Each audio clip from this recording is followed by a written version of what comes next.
Bu zəfər yolu əlbəttə ki, bizim qürur yolumuz idi, bizim iftixar yolumuz idi.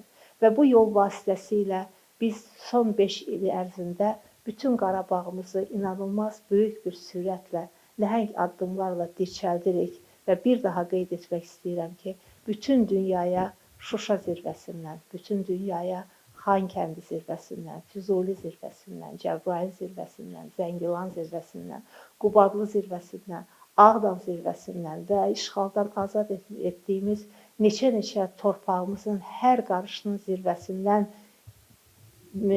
xitab edərək, bəli, biz qayıtmışıq, biz Qarabağdayıq, biz böyük vətənimizi qururuq və gələcək yollarımız da əlbəttə ki, bugünkündən daha uğurlu, daha zəfərlərlə dolu olacaq. Çünki bir tandemi unutmamalıyıq.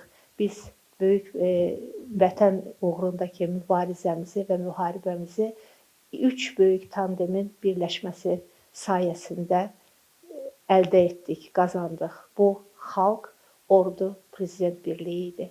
Və Azərbaycanda bugün xalqın və prezidentin birliyi vəhdəti onu deməyə əsas verir ki, hələ gələcək zəfərlər, gələcək qələbələr bizi gözləyir. Bir daha bugün münasibətilə bütün xalqımızı təbrik etmək istəyirik. Bayramlarımız mübarək olsun.